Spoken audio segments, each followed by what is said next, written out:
In the bitter winter of 1889, in the isolated hills of Millbrook, Massachusetts, something impossible began to unfold.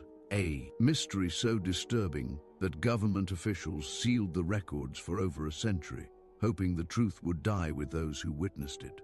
The Holloway family didn't just disappear, they vanished one by one over 6 terrifying months, each disappearance more inexplicable than the last.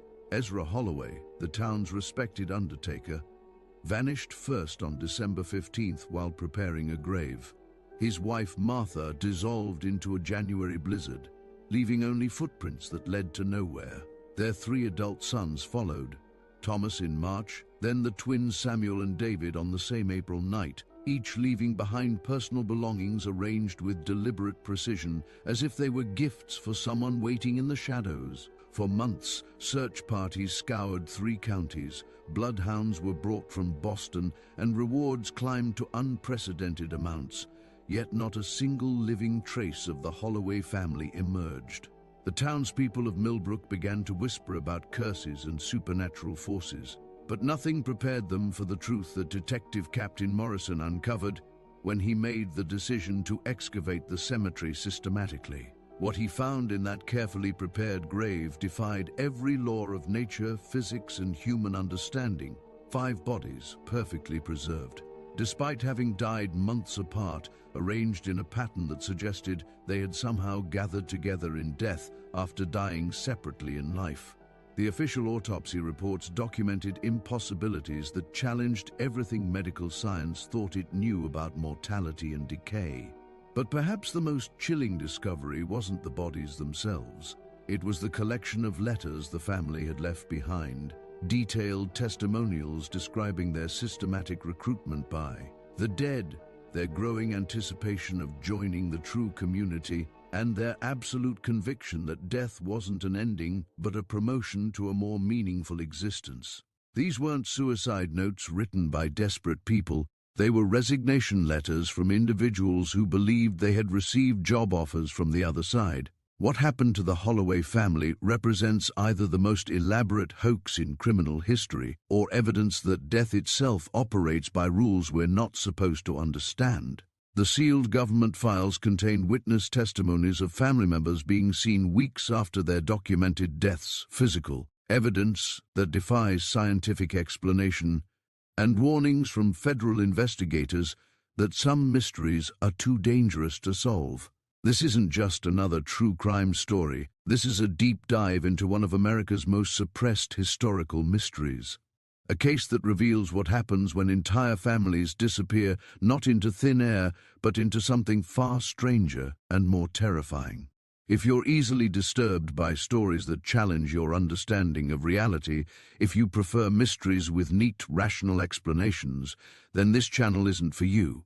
But if you're brave enough to confront evidence that the boundary between life and death might be far more permeable than we've been told, then hit that subscribe button and let me know in the comments where you're watching from, because what we're about to uncover together will change how you think about disappearances, death, and the possibility that some jobs in this world come with recruitment offers from the next. The autumn of 1889 cast long shadows across the rolling hills of Millbrook County, Massachusetts, where the morning mist clung to weathered headstones like forgotten prayers. For 8 decades, the Holloway family had served as the town's sole undertakers and gravediggers, their weathered hands intimately familiar with death's cold embrace. According to parish records, dating back to 1809, 3 generations of Holloways had tended to Millbrook's deceased, their reputation built on quiet efficiency and an almost supernatural ability to comfort the grieving. The family cemetery sat on an isolated hill overlooking the town, a sprawling expanse of granite markers and ancient oak trees that seemed to whisper secrets to those brave enough to listen. What the townspeople didn't realize was that this October would mark the beginning of the most disturbing chapter in the family's long, dark history. Ezra Holloway stood 6 feet tall with deep-set gray eyes that seemed to see through people rather than at them, his calloused hands permanently stained with the rich earth of countless graves. At 53, he had buried more souls than any man in 3 counties, earning both respect and an undeniable sense of unease from Millbrook's residents. Town records from the Millbrook Gazette show that children would cross the street when they saw him walking to work, while adults nodded politely but kept their conversations brief. His wife, Martha, 48, possessed the quiet strength of a woman who had spent decades comforting widows and orphans, though neighbors noted her increasingly distant demeanor in recent months. Their 3 sons, Thomas, 25, and the twins Samuel and David, both 22, had been trained in the family trade since childhood, their lives revolving around the rhythm of death and burial that had defined the Holloway legacy. The first sign that something had shifted in the natural order came on a crisp morning in late October, when Reverend William Hayes discovered an extra grave freshly dug beside the plot designated for Mrs. Eleanor Whitmore, who had passed 3 days prior. According to Hayes's detailed journal entries, preserved in the Millbrook Historical Society archives, the additional grave measured exactly 6 feet deep and appeared to have been excavated with the same meticulous care that characterized all of Ezra's work. When confronted about the mysterious hole, Ezra simply stared at the Reverend with those penetrating gray eyes and muttered something about preparing for what's coming. The townspeople exchanged worried glances at Sunday service, whispering about the strange intensity that had recently consumed their usually reliable undertaker. Mrs. Adelaide Porter, the town's unofficial keeper of gossip, noted in her personal diary that Ezra had begun working by moonlight, the sound of his shovel echoing through the cemetery long after decent folks had retired to bed. As November's chill settled over Millbrook like a burial shroud, the extra grave remained open, its dark mouth gaping at the gray sky like a wound that refused to heal. Local physician Dr. Marcus Thornfield documented in his medical journal that several patients had complained of disturbing dreams featuring the empty grave, while others reported seeing shadowy figures moving through the cemetery after midnight. The Holloway family continued their duties with mechanical precision, but even the most oblivious townspeople couldn't ignore the way Ezra's eyes had begun to gleam with an unsettling fervor, or how Martha had started humming funeral hymns while hanging laundry on the line.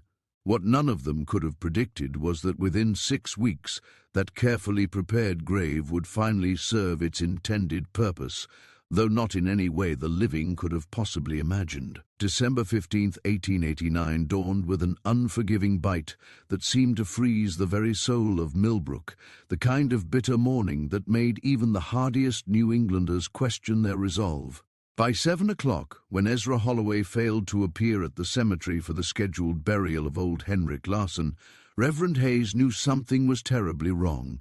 According to the meticulously kept church records, Ezra had never missed a burial in 27 years of service, not through blizzards, flooding, or even when consumption had nearly claimed his own life in 1876. The Reverend's personal journal describes how he found the cemetery gates standing wide open, creaking in the winter wind like the gates of purgatory itself. Fresh snow had begun to fall, covering any tracks that might have revealed where the town's most reliable citizen had vanished to, leaving behind only questions that would haunt Millbrook for generations to come. When word spread through the town's narrow streets that Ezra Holloway had simply disappeared, a search party formed with the desperate efficiency of people who understood that winter claimed lives quickly in rural Massachusetts. Town Constable James Murphy organized teams that scoured every barn, every abandoned cabin, and every treacherous ravine within a 10-mile radius, their lanterns cutting through the early winter darkness like fireflies seeking the dead. The Millbrook County Sheriff's Department records, stored in the basement of the current courthouse, detail how bloodhounds from Boston were brought in by train, their keen noses finding nothing but the lingering scent of fresh earth and something else, something the handlers described as decay, but wrong somehow. Martha Holloway sat by her kitchen window during the search, her face a mask of eerie composure that unnerved the women who came to offer comfort. Mrs. Catherine Mills wrote to her sister in Providence that Martha seemed more like a woman waiting for an expected guest than a wife whose husband had mysteriously vanished. The discovery of Ezra's tools scattered throughout the cemetery sent chills through even the most seasoned searchers, their familiar handles jutting from snowdrifts like the bones of some prehistoric beast. His prize shovel, the one his father had passed down to him, worn smooth by decades of faithful service, was found driven deep into the frozen ground beside that mysterious extra grave, as if he had been interrupted mid-dig by something urgent and terrible. Dr. Thornfield's medical notes from December 16th document his examination of the scene, describing how the tools appeared to have been flung with great force rather than carefully set aside as would be expected from a methodical man like Ezra. Most disturbing of all was the discovery of Ezra's heavy winter coat hanging neatly on a nearby headstone, its pockets still containing his tobacco pouch and the small Bible he carried everywhere, items no man would willingly abandon in such bitter cold. The search teams returned to town that evening empty-handed and deeply unsettled, though none could articulate exactly why the scene felt more like a stage set than the site of a genuine disappearance. As Christmas approached and no trace of Ezra emerged, despite expanded searches reaching into neighboring counties, the town began to accept the grim reality that their undertaker had joined the ranks of the mysteriously vanished. The local newspaper, the Millbrook Herald, ran increasingly desperate pleas for information, while reward money pooled by grateful families Ezra had served over the years climbed to an unprecedented $50. Yet it was Martha's behavior that truly unsettled those who knew her best. The way she continued preparing meals for 5 people, the way she spoke of Ezra in the present tense, and most unnervingly, the way she had begun spending long hours beside that open grave, speaking in whispers to the frozen earth below. Mrs. Porter's diary entry from December 23rd captures the growing unease. Martha Holloway has the look of a woman keeping secrets, and in a family that works so closely with death, secrets have a way of becoming dangerous. What the townspeople couldn't know was that Martha's calm wasn't born of denial or shock. It was the serenity of someone who understood exactly where her husband had gone, and knew with absolute certainty that she would soon follow. The blizzard that struck Millbrook on January 18, 1890, was the kind that old-timers would reference for decades afterward, a howling beast of wind and snow that buried the town under 3 feet of pristine white death. According to meteorological records preserved in the Massachusetts State Archives, temperatures plummeted to -22°F, making it one of the most brutal storms in the region's recorded history. It was during this tempest, when visibility dropped to mere inches and even the hardiest souls remained safely indoors, that Martha Holloway vanished from her own kitchen. Her neighbor, Mrs. Elizabeth Hartwell, discovered the disappearance the following morning when she came to check on the widow. Finding the back door standing wide open, snow drifted halfway across the kitchen floor, and Martha's woolen shawl hanging on its peg, as if she had simply stepped outside for a moment and been swallowed by the storm. The only trace of her passage was a single set of footprints leading from the house toward the cemetery, tracks that the wind had already begun to erase, like nature itself was conspiring to hide the truth. March brought with it a false promise of spring that was shattered on the 15th when Thomas Holloway, the eldest son and most reliable of the remaining family members, failed to return from his job at Morrison's mill. The mill foreman's incident report, filed with the county clerk and still legible despite its age, states that Thomas had completed his full shift and even helped clean the machinery before bidding his colleagues good night at precisely 6 o'clock. His route home was a familiar one, a 2-mile walk along Meadowbrook Road that he had traveled countless times since boyhood, yet somewhere between the mill and the Holloway homestead, the 25-year-old simply ceased to exist. Constable Murphy's investigation notes describe finding Thomas's lunch pail exactly halfway along the route, sitting neatly on a stone wall as if placed there deliberately, its contents untouched and still cold from the March air. Most peculiar was the discovery of his work boots, arranged side by side beside the pail, laces tied in perfect bows, while his woolen stockings were found hanging from a nearby tree branch, items that suggested a deliberate disrobing rather than signs of struggle or foul play. The twins Samuel and David had always done everything together, from sharing the same crib as infants to finishing each other's sentences as grown men, so perhaps it was inevitable that death would claim them on the same April night. April 8, 1890 was unseasonably warm, with the Millbrook Herald noting that it was the first evening since November that residents could sit comfortably on their porches after sunset. The twins had spent the day helping farmer Jonathan Brewster repair storm damage to his barn, their reputation for honest work and fair dealing earning them steady employment despite their family's growing notoriety. Brewster's testimony to Sheriff Murphy, preserved in the county records, describes how the brothers had worked diligently until dusk, accepted their wages with gratitude, and departed together just as the first stars appeared in the darkening sky. Yet they never reached home, and despite an immediate search that began when their worried neighbors noticed lights burning in every window of empty houses throughout the night, no trace of the young men was found along their familiar route. What searchers did discover, scattered like breadcrumbs along a path that led inexorably toward the family cemetery, were personal belongings that told a story of systematic abandonment.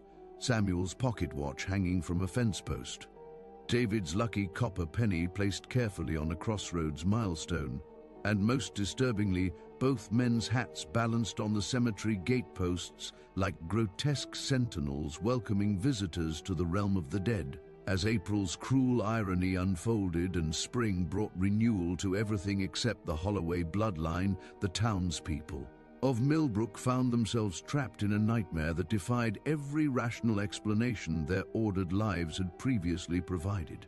The local constabulary, overwhelmed by a series of disappearances that seemed to mock conventional investigative methods, requested assistance from Boston, authorities who arrived with modern techniques and scientific instruments that proved utterly useless against the supernatural logic governing the Holloway vanishings. Dr. Thornfield's expanding medical notes document a sharp increase in nervous disorders among the population, with patients reporting insomnia, loss of appetite, and an inexplicable compulsion to avoid the cemetery road after sunset. Most telling was his observation that the remaining townspeople had begun to look at one another with suspicious eyes, as if wondering who among them might be next to answer whatever dark summons had claimed an entire family. The question that haunted every conversation, every sleepless night, every prayer whispered in the safety of locked homes, was no longer whether the disappearances would continue,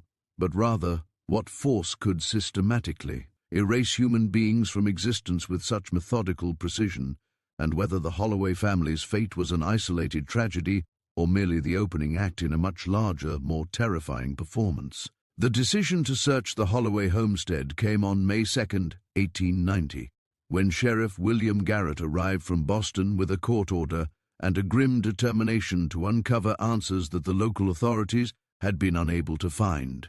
The two-story colonial house sat like a monument to abandonment, its windows dark and lifeless, while the spring wind rattled loose shutters with a sound that reminded visitors of chattering teeth. According to Garrett's official report, filed with the Massachusetts State Police and preserved in their archives, the front door stood unlocked, unusual for a family known for their cautious nature and valuable burial equipment. The interior revealed a home frozen in time, with meals half prepared in the kitchen, beds made with military precision, and personal belongings arranged as if their owners had simply stepped out for an evening stroll. What struck the investigators most profoundly was the absence of any signs of struggle, panic, or hurried departure. Instead, the house possessed the eerie calm of a place whose inhabitants had methodically prepared for a journey they had no intention of returning from. Ezra's study, located in the back corner of the house where it overlooked the family cemetery, yielded the first tangible clues to the mystery that had consumed 5 lives and terrorized an entire community. Hidden behind a loose floorboard beneath his reading chair, investigators discovered a collection of leather-bound journals dating back 15 years, their pages filled with Ezra's increasingly erratic handwriting. Sheriff Garrett's notes described the evolution of the entries from mundane burial records to disturbing philosophical musings about the thin barrier between life and death and the voices that speak from freshly turned earth. The earliest concerning entry, dated March 1888, reads, "Buried Mrs. Cornelius today. Swear I heard her calling my name from below ground as I walked away. Must be my imagination, but the sound followed me home." By late 1889, the entries had become far more ominous, with Ezra documenting nightly visits to the cemetery where he claimed to hold conversations with the deceased, receiving what he described as instructions and invitations that grew more insistent with each passing month. The most chilling discoveries lay in the final pages of Ezra's journal, entries that revealed a man consumed by a vision so compelling that it had overridden every instinct for self-preservation. His handwriting, once steady and precise, had devolved into frantic scratches that spoke of sleepless nights and fevered obsession. "They've been waiting for us," one entry proclaimed. "All these years, we've been preparing their resting places, and now they want to return the favor.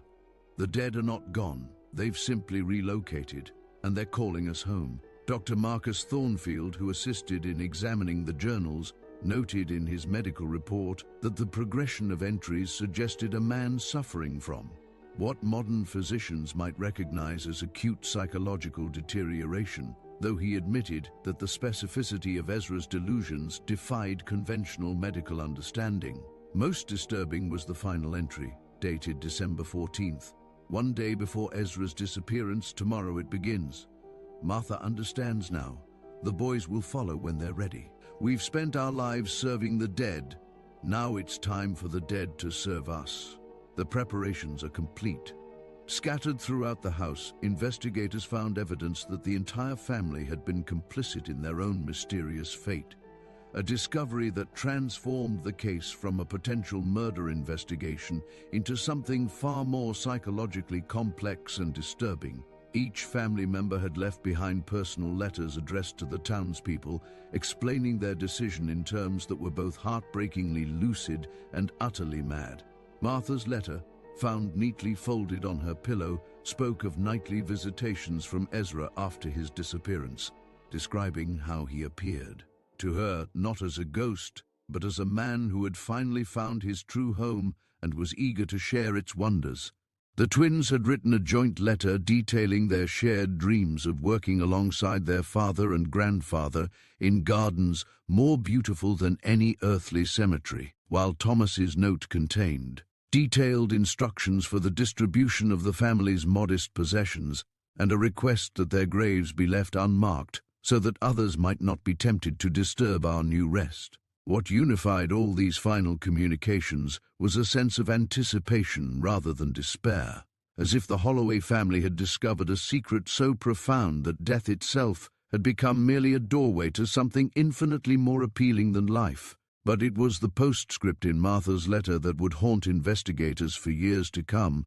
"We know you'll think us mad, but when you find us, you'll understand that we were the sanest people in Millbrook. We simply had the courage to accept an invitation that others would be too frightened to consider." The systematic excavation of Millbrook Cemetery began on May 15, 1890, under the supervision of Detective Captain Samuel Morrison, a veteran investigator whose 20-year career had prepared him for every conceivable horror except the one that awaited beneath the consecrated ground. Armed with court orders and a team of 6 experienced gravediggers borrowed from neighboring towns, Morrison had decided to focus his efforts on the mysterious open grave that had haunted the community since October. The spring morning was deceptively peaceful, with robins singing in the ancient oaks and wildflowers blooming between the weathered headstones, creating a pastoral scene that seemed to mock the dark purpose of their work. According to Morrison's detailed investigation log, preserved in the Massachusetts State Police Archives, the team began digging. At precisely 8 a.m., their shovels breaking through soil that felt strangely soft despite the recent spring rains.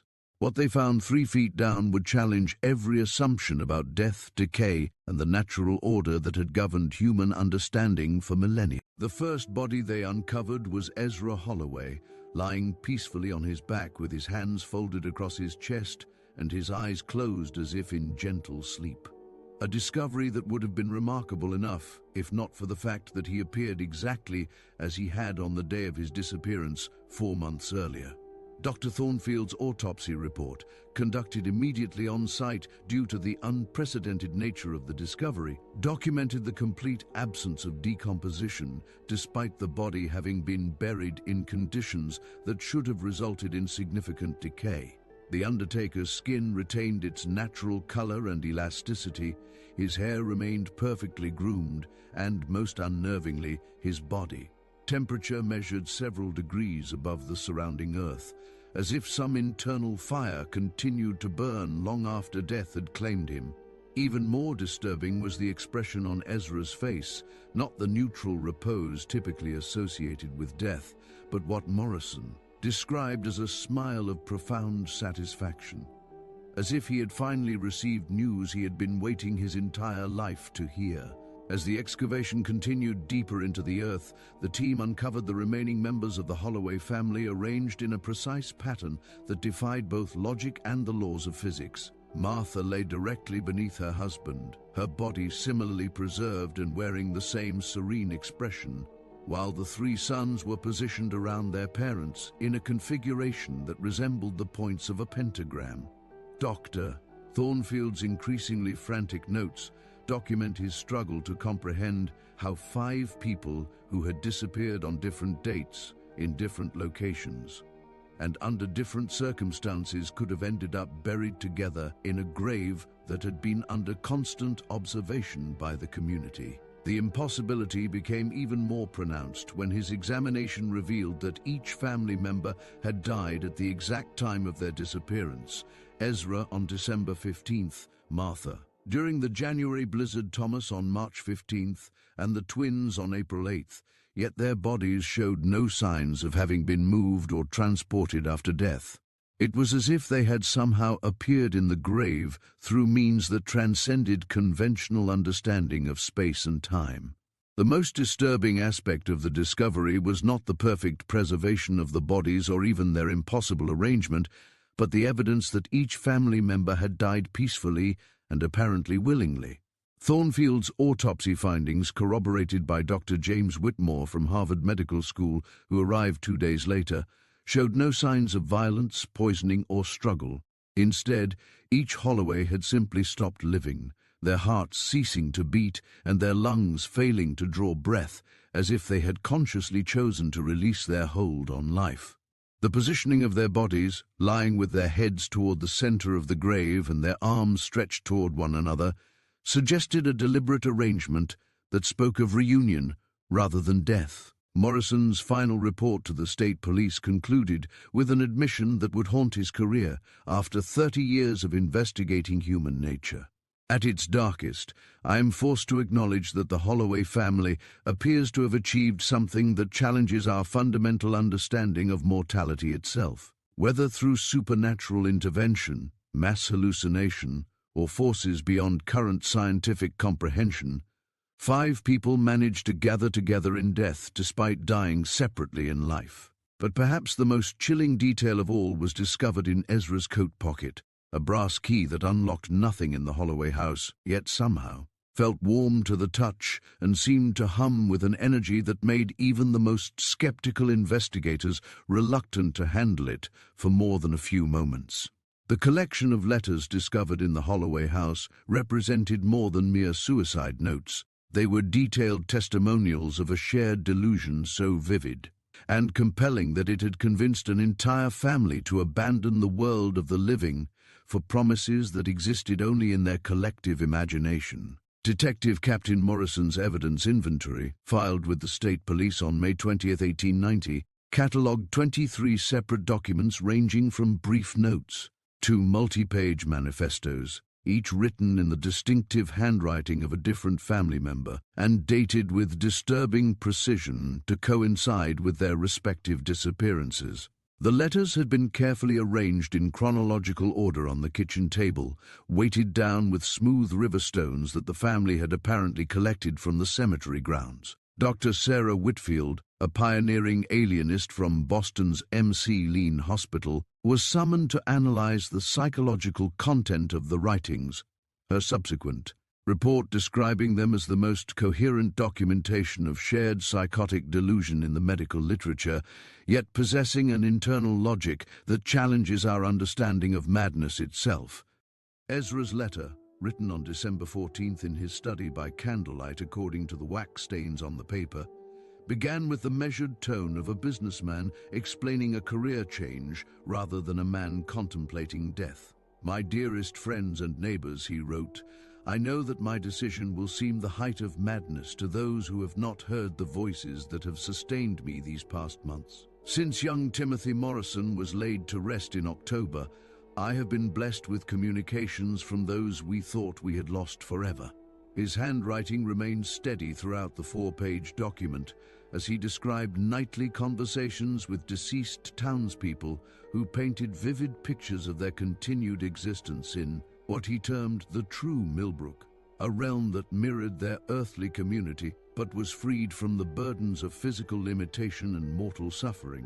Most disturbing was his clinical description of the recruitment process. "They have been patient with me, explaining again and again how the barrier between our worlds grows thin in places where death has been honored and tended with proper reverence. Our cemetery, consecrated by 3 generations of faithful service, has become such a place. They need guides to help others make the transition when their time comes, and they have chosen us." Martha's correspondence, penned during the January blizzard that would claim her life, revealed a woman who had initially resisted her husband's visions, but had been gradually converted through what she described as increasingly vivid nocturnal visitations. "Ezra comes to me each night now," she wrote in her careful schoolteacher's script, "not as the ghost stories would have us believe, but as a man renewed and perfected, his face glowing with the peace I always hoped he would find in life but never could." Her letter detailed how these encounters had progressed from brief glimpses to extended conversations in which Ezra described the work he was doing to prepare suitable accommodations for his family's arrival. What made Martha's account particularly unsettling was her matter-of-fact description of learning new information during these dreams, details about the cemetery's history, and the identities of people buried there that she could not have known while awake, yet which proved accurate when later verified by church records. Dr. Whitfield's analysis noted that Martha's writing showed none of the typical markers of grief-induced hallucination. Instead, her testimony read like the journal of a woman methodically planning a relocation to a distant but well-researched destination. The final letters, written by the 3 sons, displayed a troubling consistency in their descriptions of the afterlife that awaited them, using nearly identical language to describe experiences they claimed to have shared through collective dreaming. Thomas, writing on the evening before his disappearance, described how his father and grandfather appeared to him together, showing him workshops where the tools never break and the earth yields willingly to honest labor, where every grave we dig serves not to hide the dead, but to plant seeds of continued existence. The twins' joint letter, written in alternating sentences that demonstrated their lifelong habit of shared consciousness, spoke of their excitement about finally meeting all the children who died too young, who've been waiting for playmates who understand the games that death makes possible. Most chilling was their collective description of the recruitment process, which they portrayed not as supernatural coercion but as a logical career advancement. "We have served the dead faithfully in life, learning their needs and preferences, earning their trust and gratitude. Now they offer us the opportunity to continue our family's work from the other side, helping future generations make the transition with the same care and dignity we've always provided." What united all these final testimonies was their absolute conviction that death represented not an ending but a promotion, not a loss but a long overdue homecoming to a community that had been patiently waiting for the Holloway family to accept their true calling as eternal guardians of the threshold between worlds. The autopsy results that Dr. Thornfield submitted to the Massachusetts State Medical Board on June 3, 1890, contained findings so extraordinary that they were initially rejected and returned for revision, forcing the respected physician to convene a panel of 5 independent medical experts to verify his conclusions. The post-mortem examinations revealed that each member of the Holloway family had died on precisely the date of their disappearance, with rigor mortis patterns and tissue analysis confirming death times that aligned exactly with witness accounts of when they were last seen alive. However, the physical impossibility of their collective burial defied every known law of medicine and physics. Ezra had died on December 15th, yet his body showed the same degree of preservation as Martha, who had perished a month later during the January blizzard. Most baffling was the condition of the twins, whose bodies displayed identical stages of decomposition despite having died on the same night. A medical impossibility, since decomposition rates vary even between siblings due to individual biological factors. Dr. Cornelius Hayes from Harvard Medical School, summoned to provide a second opinion, wrote in his report, "I am compelled to conclude that either our fundamental understanding of death and decay is catastrophically flawed, or we are confronting phenomena that exist outside the realm of natural science." The logistics of how 5 bodies had arrived in a single grave continued to torment investigators even after the medical mysteries had been reluctantly documented and filed away. Detective Morrison's reconstruction of events based on witness testimonies and physical evidence created a timeline that seemed to mock the very concept of linear causality. Ezra had vanished from the cemetery on December 15th, yet multiple townspeople had reported seeing his distinctive silhouette working by moonlight near the open grave as late as March.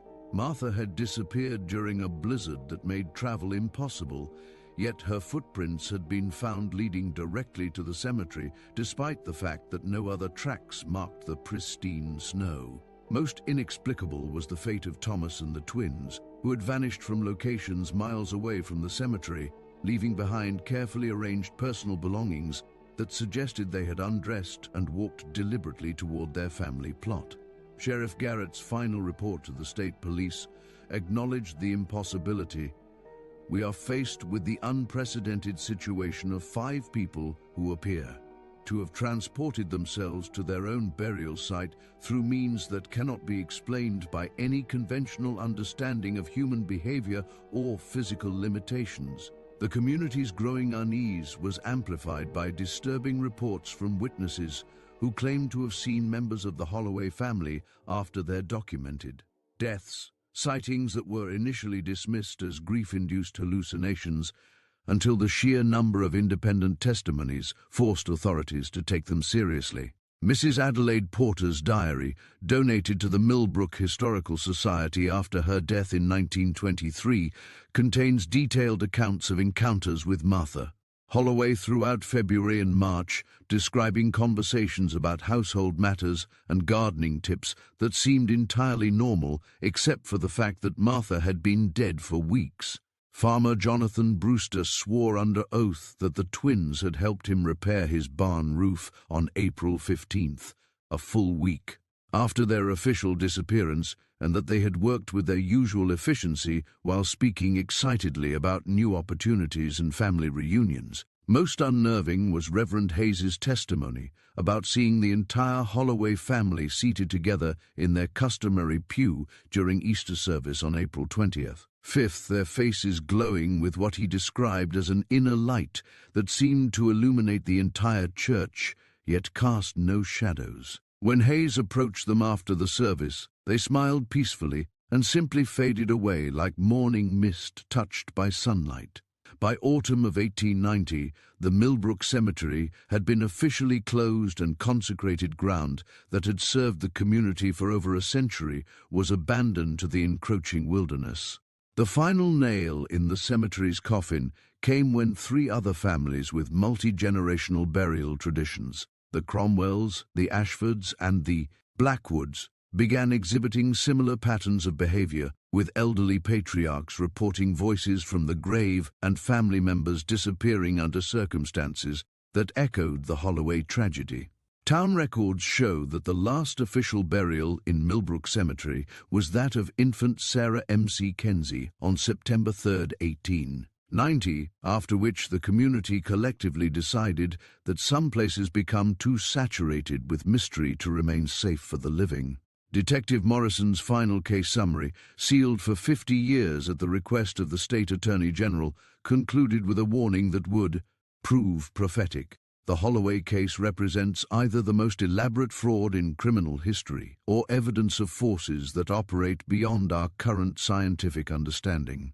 Given the impossibility of the former and the implications of the latter, I recommend that this matter be buried as deeply as the family that inspired it. Some mysteries are too dangerous to solve, and some truths too terrible to acknowledge. The living have enough challenges without inviting the attention of the dead. But even as Millbrook turned its back on the abandoned cemetery, residents couldn't ignore the fact that on clear nights, when the moon was full and the wind was still, the sound of digging could still be heard echoing from the hill where the Holloway family had found their eternal rest. Or perhaps their eternal work.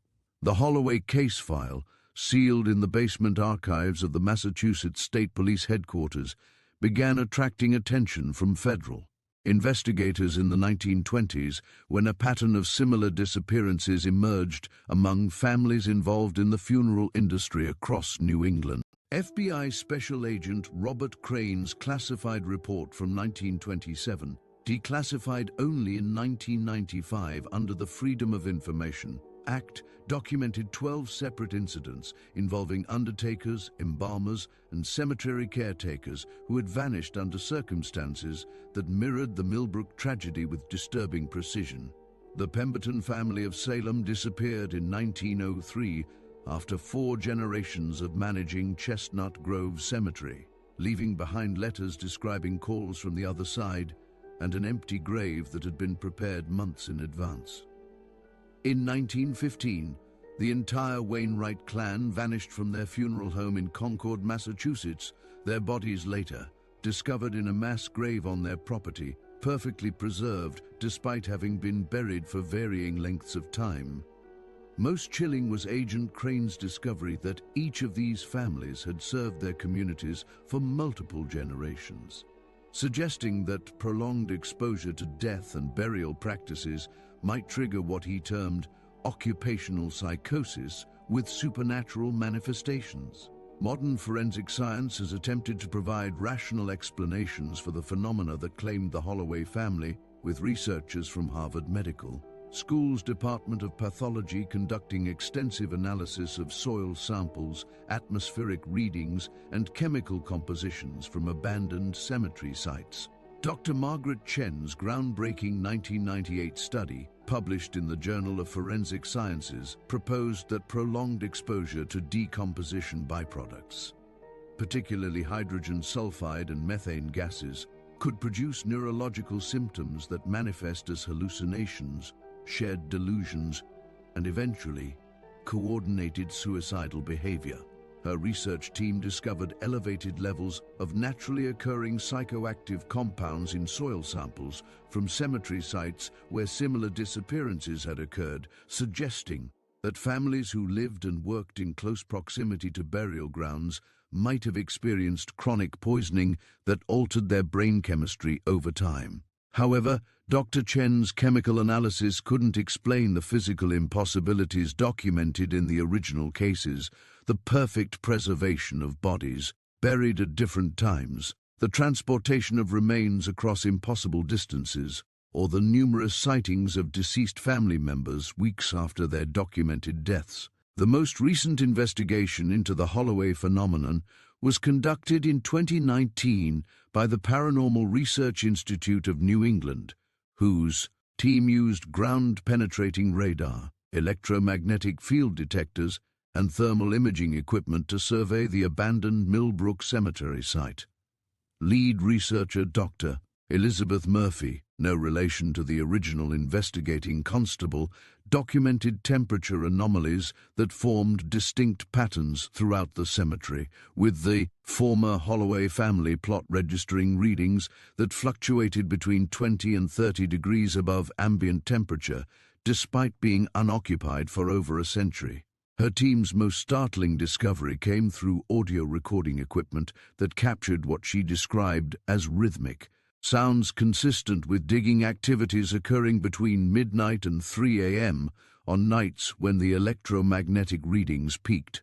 Local residents, interviewed as part of the study, confirmed that the sounds had never stopped in the 129 years since the cemetery's abandonment, with several families reporting that they had grown so accustomed to the nocturnal digging that they used it as a kind of supernatural alarm clock. Most disturbing was the testimony of teenagers who had attempted overnight camping trips near the cemetery, describing dreams so vivid and compelling that they woke with detailed knowledge of burial practices they had never learned and an overwhelming desire to help with the work that's waiting. Perhaps the most unsettling modern development is the growing number of families with multi-generational connections to funeral services who have begun reporting experiences that echo the original Holloway testimonies. The International Association of Funeral Directors, in their confidential 2021 internal survey, documented that nearly 15% of member families had experienced what they euphemistically termed occupational stress manifestations, voices from burial sites, dreams featuring deceased clients, and in the most extreme cases, family members expressing desires to join the work on the other side. The association's sealed report, obtained through whistleblower testimony, reveals that modern funeral homes have implemented psychological screening protocols and mandatory counseling programs specifically designed to identify families at risk for Holloway-type incidents. What makes these contemporary cases particularly troubling is their occurrence despite modern understanding of the psychological risks and safety protocols designed to prevent such tragedies. The question that haunts current researchers isn't whether the Holloway phenomenon was an isolated incident born of 19th-century ignorance and primitive medical understanding, but rather whether certain families possess an inherited susceptibility to forces that operate beyond the boundaries of conventional science. As Dr. Murphy noted in her final report, the persistence of these phenomena across multiple generations and geographical locations suggests that we're not dealing with isolated cases of mass hysteria, but with something far more systematic and enduring, as if death itself has been recruiting assistance for over a century, and the Holloway family was simply the first to answer the call. As we close the file on the Holloway family mystery, we're left confronting uncomfortable questions about the nature of reality itself and the psychological toll of professions that require intimate contact with death on a daily basis. The documented cases of similar disappearances among funeral directors, embalmers, and cemetery workers across New England suggest that prolonged exposure to mortality might fundamentally alter human consciousness in ways we're only beginning to understand. Modern psychological research has identified what experts call thanatological stress syndrome among death care professionals, a condition characterized by vivid dreams featuring deceased clients, auditory hallucinations resembling voices from burial sites, and an unusual preoccupation with what lies beyond the veil of death. Yet even these clinical explanations fail to account for the physical impossibilities documented in the Holloway case, bodies that defied decomposition, simultaneous appearances in multiple locations, and the systematic arrangement of remains that suggests coordination beyond the capabilities of the deceased. The fate of those involved in the original investigation serves as a sobering reminder that some mysteries extract a price from those who dare to solve them. Detective Captain Morrison retired early and spent his final years refusing to discuss the case, while Dr. Thornfield relocated to California and destroyed all his personal notes related to the autopsy findings. Sheriff Garrett developed what his family described as an unhealthy obsession with cemetery visits, spending hours each day wandering among gravesites until his own death in 1923 ironically, from exposure after being found unconscious in Millbrook's abandoned cemetery during a winter storm. Even more disturbing is the pattern that emerged among witnesses who testified about seeing the Holloway family after their deaths within a decade.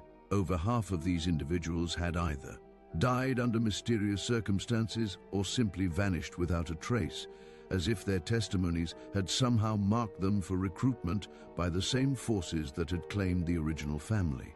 The abandoned Millbrook Cemetery stands today as a monument to questions that official channels prefer to leave unanswered, its overgrown pathways and crumbling headstones serving as a reminder that some places become too saturated with mystery to remain safe for the living. Local real estate records show that the surrounding property has changed hands 17 times since 1890, with each new owner reporting the same phenomena: nocturnal digging sounds, unexplained temperature fluctuations, and dreams so vivid that residents wake with detailed knowledge of people they've never met and burial practices they've never learned. The most recent owners, a young couple from Boston who purchased the land in 2019 with plans to build a modern home, abandoned the project after 3 months when their 6-year-old daughter began drawing detailed maps of underground tunnels and speaking casually about the nice people who live in the dirt who had been teaching her about the work that needs to be done. Perhaps most unsettling is the growing body of evidence that suggests the Holloway phenomenon wasn't an isolated incident, but rather the first documented case of what appears to be an ongoing recruitment process, one that targets families whose work brings them into regular contact with death and whose knowledge of burial practices makes them valuable assets to forces operating beyond our understanding. This brings us to the philosophical heart of the Holloway mystery. If consciousness can survive bodily death, and if the deceased retain both memory and agency, then what we call the funeral industry might actually be a centuries-old collaboration between the living and the dead, a partnership that most participants never consciously recognize. The question that haunts every rational explanation is whether families like the Holloways stumbled upon this truth accidentally, or whether they were systematically chosen and groomed for a purpose that transcends our conventional understanding of mortality. Looking at you right now, I have to ask, would you take a job as a cemetery caretaker knowing what happened to the Holloway family? Would you trust that modern science and psychological screening could protect you from whatever force convinced 5 rational adults to abandon everything they knew for promises whispered from beyond the grave? And perhaps most importantly, if you started hearing voices from the cemetery where you worked, would you have the courage to walk away? Or would curiosity and the promise of answers draw you deeper into mysteries that have been claiming investigators for over a century? What's your theory about what really happened to the Holloway family? Supernatural recruitment, mass psychological breakdown, or something even stranger that we haven't considered? Drop your thoughts in the comments below, and don't forget to hit that subscribe button and ring the notification bell, because mysteries like this are exactly why this channel exists. If the Holloway case has left you questioning everything you thought you knew about death and disappearances, then you're definitely ready for our next investigation, the Blackwood Girls Academy incident of 1847, where 23 students vanished during a single winter night and were discovered 50 years later in conditions that make the Holloway preservation seem almost normal by comparison. We're talking about an entire boarding school that simply emptied itself in one evening, leaving behind dormitories that looked like their occupants had just stepped out for evening prayers. Except, the girls were found decades later in underground chambers that shouldn't have existed, arranged in classroom formation as if they had been continuing their education in the realm of the dead. Trust me, if you think the Holloway family mystery challenged your understanding of reality, the Blackwood case will shatter it completely. Until then, keep questioning everything, stay curious about the darkness that lurks in historical records, and remember, some of the most terrifying truths are hidden in plain sight, waiting for brave souls willing to dig beneath the surface of official explanation.